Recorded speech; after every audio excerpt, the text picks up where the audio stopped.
I'd like to move on now to Craig Walker's very touching photo documentary. More than 2.2 million members of the US military have served in either Iraq or Afghanistan. It's estimated that 1 in 5 veterans who have returned from these wars suffer from post-traumatic stress disorder.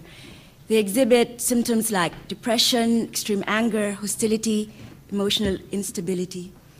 PTSD is one of the biggest stories of our time, and Craig Walker, winner of this year's Pulitzer for feature photography, spent 1 year documenting the life of Brian Scott Ostrom, now 28, a Marine who was deployed twice to Iraq.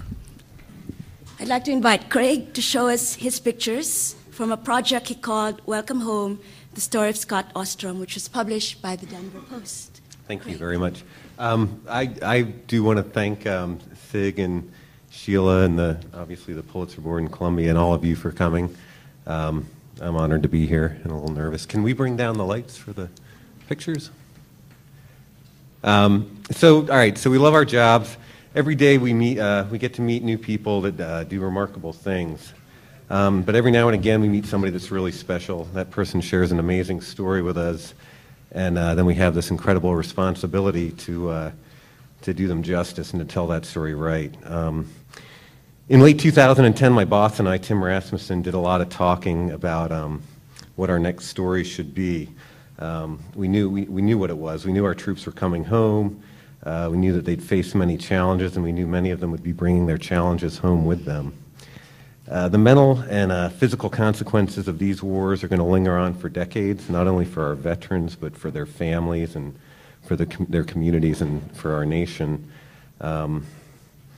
And that's why I'm so glad that I met Scott Ostrom. I was fortunate that he was willing to share such a difficult story with me. Before being honorably discharged, Scott served for 4 years as a reconnaissance man in the Marines. This included 2 tours in Iraq, and he attributed his PTSD to his second tour in Fallujah. This is Scott. He was trying to overcome a panic attack. The day that I met Scott, he said the most important part of his life has already happened, the most devastating.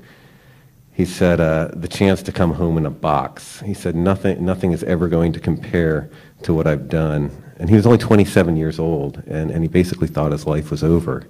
And it just didn't seem fair to me. So I met Scott while I was hiking with a veterans group in Boulder, and we talked a lot during this hike, and afterwards we had a coffee and a great conversation. We talked about his life before, during, and after the war. And we talked about the project. We talked about the commitment that it would take on both our parts. I thought I had found the story that I was looking for. And then the following week, I called him a few times, left him a few voicemails, and I got no reply. And I just sort of figured that he had a change of heart. And I was basically ready to give up on Scott when he called me, and he was like totally apologetic. He as it turned out, he had spent the last 72 hours locked up in a mental health ward after an attempted suicide. This is him counting his stitches a few days later. Scott often said that he should have died overseas, and during a fight with his girlfriend, she agreed with him, and that put him over the edge, and he ended up trying to cut his wrists with a kitchen knife. He said that he thinks that every combat veteran struggling with PTSD has a suicide plan. And then he told me that he still wanted to be part of the project. This just confirmed that Scott's story was very real and very important. So I connected with him the following day. I met his girlfriend, and we talked about what happened, and we talked about the project some more. And this is when I took advantage of this opportunity to stress to him that I can't, as a photographer, I can't tell your story if I'm not there. And I told him that he really needed to call me when things got stressful. And then about 3 days later, he called and he said, "Hey, Craig, you better get up here."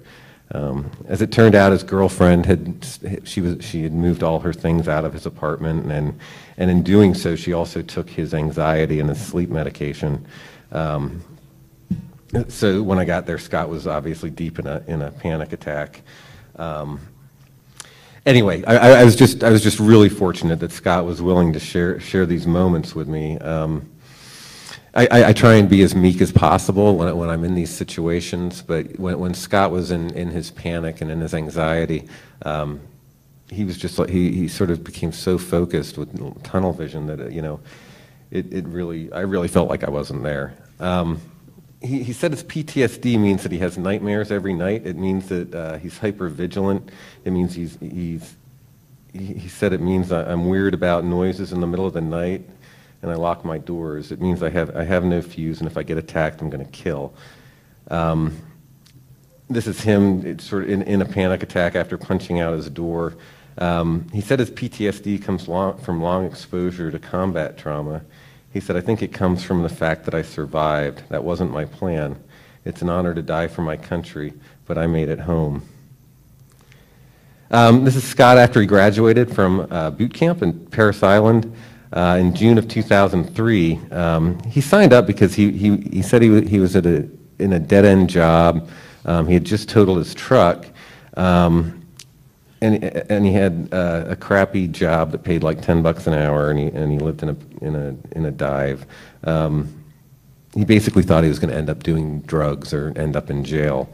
So instead of going to work one day, he went down to the recruiting station. And after boot camp, he said that he was really proud of himself, and he was happy. His parents were proud of him too. In May, Scott literally wanted to escape his troubles. He was desperate to move, so when his apartment application was turned down because of an assault charge and a background check, he literally broke down right there in front of while meeting with the apartment manager. He pleaded.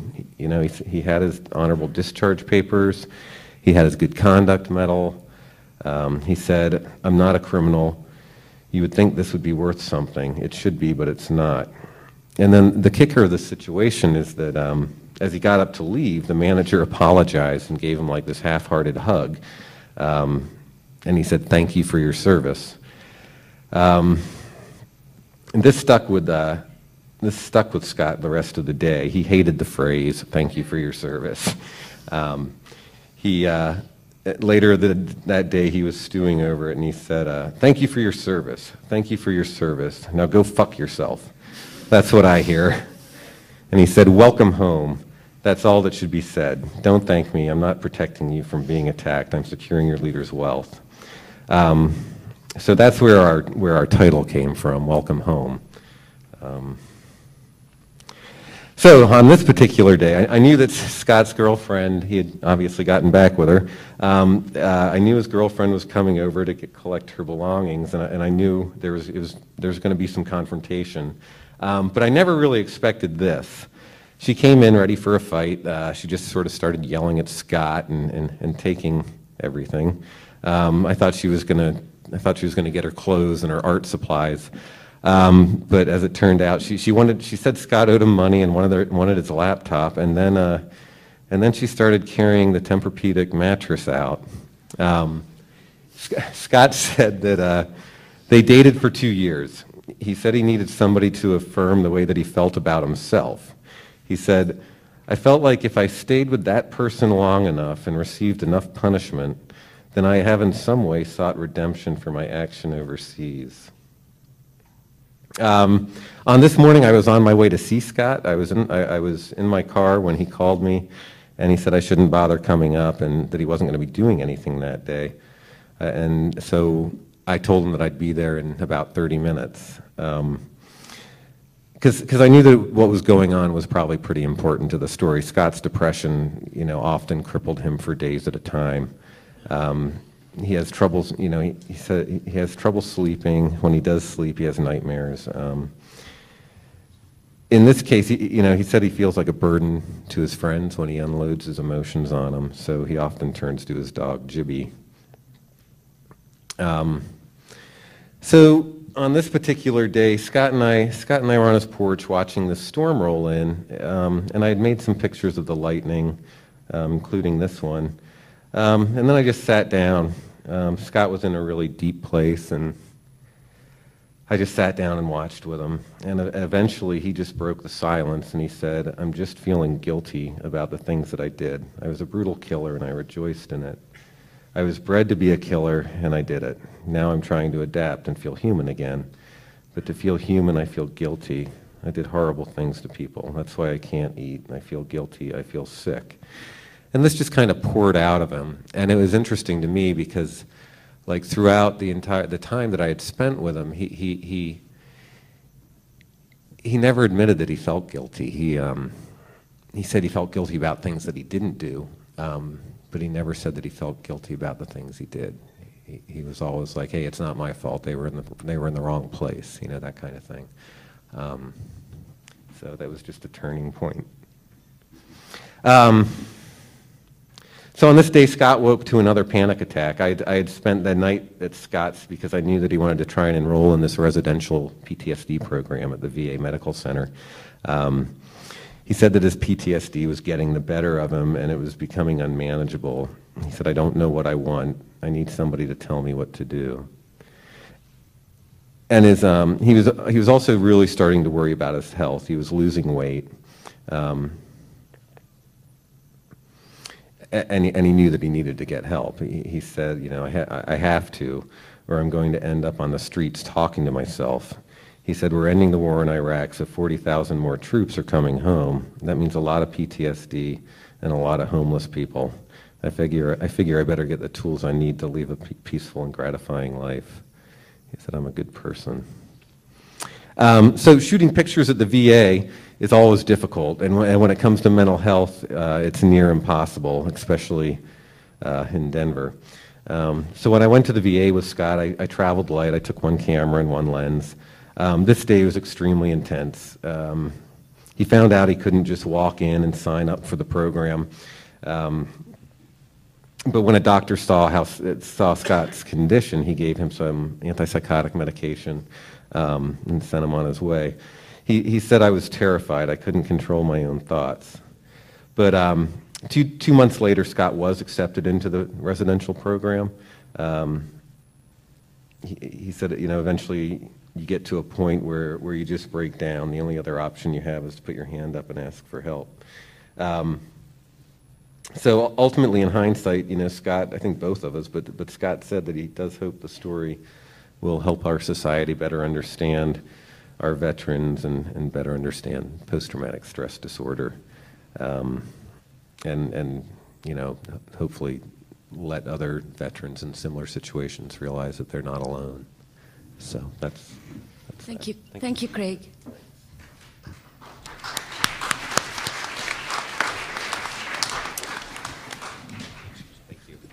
My first question is, how do you prepare yourself for the emotional toll of an assignment like this?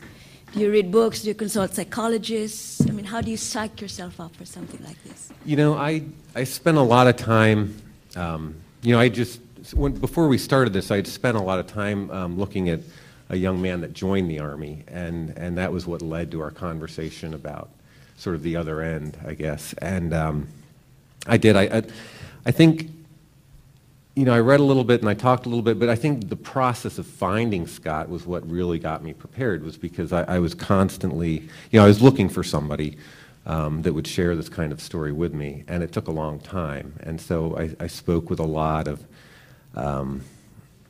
professionals, mental health professionals, people in the Army, people in the Marines, other groups like the VFW, and just sort of, and veterans themselves, people who had already been through it. You know, finding, as a photographer, finding somebody that was like right in the thick of it that would allow me to photograph them was a long process. So I had met a lot of veterans already that were sort of on the other side of it. You know, they had amazing stories, but they were just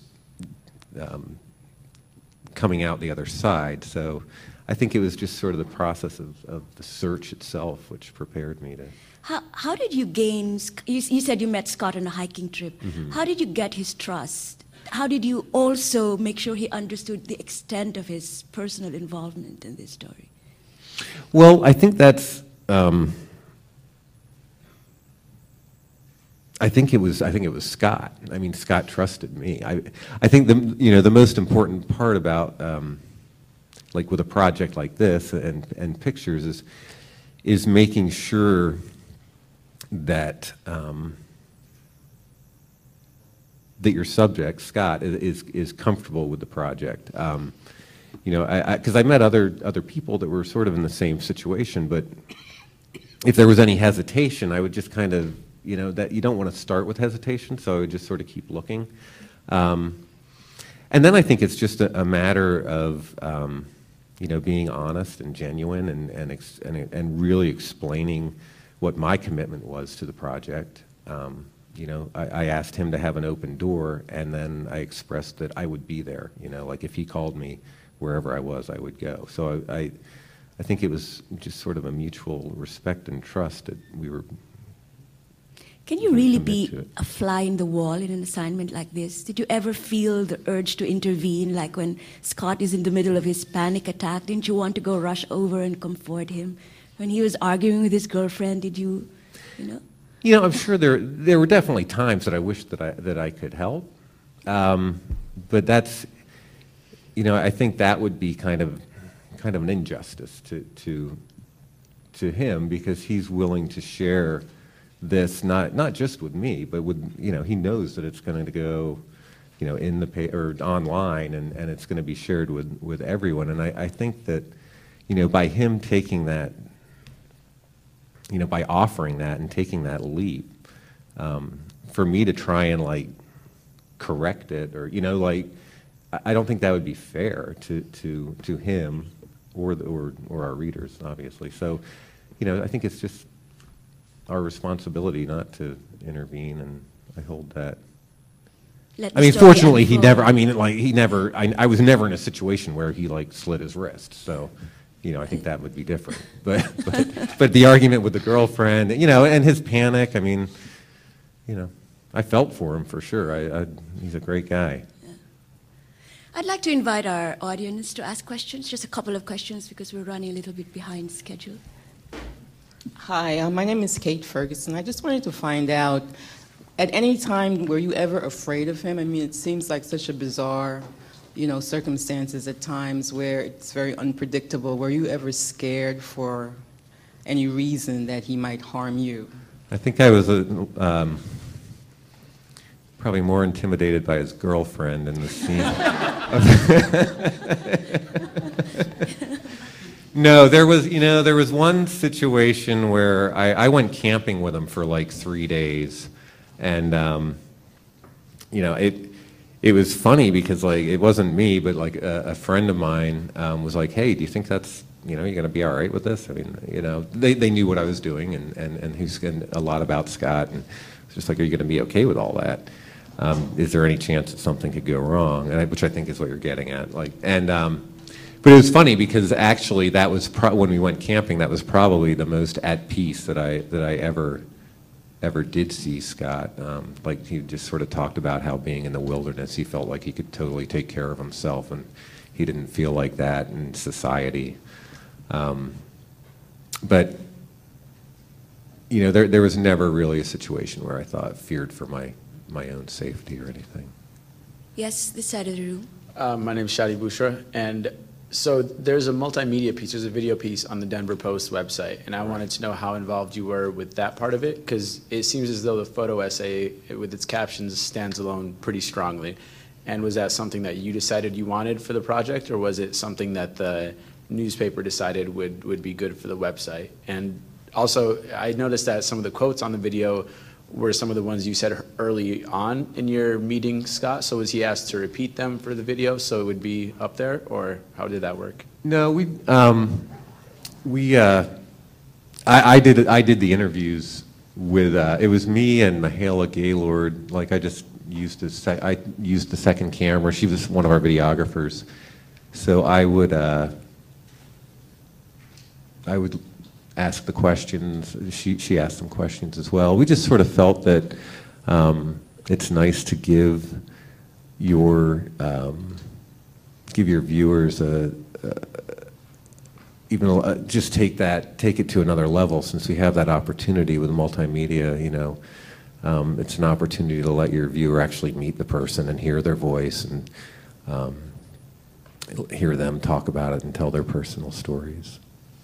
If that makes sense. Two quick questions from this side of the room, and then we'll ask Craig to answer. Yes.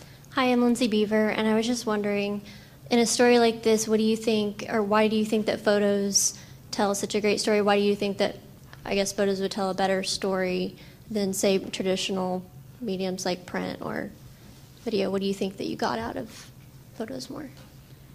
I don't know. I mean, I think that since I'm a photographer, that's the way I do it. I just, you know, I feel that, you know, there's these moments that, you know, we have great writers at the Post that can paint that picture with words. It's really the same thing to me, whether you're doing it with a camera or with a pen. But you know, I love it. You know, I think it's what I'm supposed to do. So that's why I do it. And I don't know if was there a second part of that, or was that a good answer? My name is Colin. I'm in the Stabile program here. Just how do you bring such an intimate time with somebody to a close when you appear to have been perhaps the most stable person in his sphere at that time? How did you bring it to a close? How did I what? Bring it to a close. How did you bring it to a close? Your relationship. Well, I don't think it's necessarily come to a close. I'm actually in touch with Scott quite a bit. The story came to a close because he had gotten, as I said, he had gotten accepted into a residential program at the VA, and I also knew that we were not going to be granted any kind of access to the VA to follow his progress. So that was why that's why we ended the story itself. But I'm in touch with Scott quite a bit. I saw him probably like about 3 weeks ago, and you know, he's doing all right. He's still struggling, but you know, he moved to the mountains, and his back door opens up to open space, and his dog loves it, and so I think he's geographically found the right place for himself. So. Thank you, Craig. Thank you.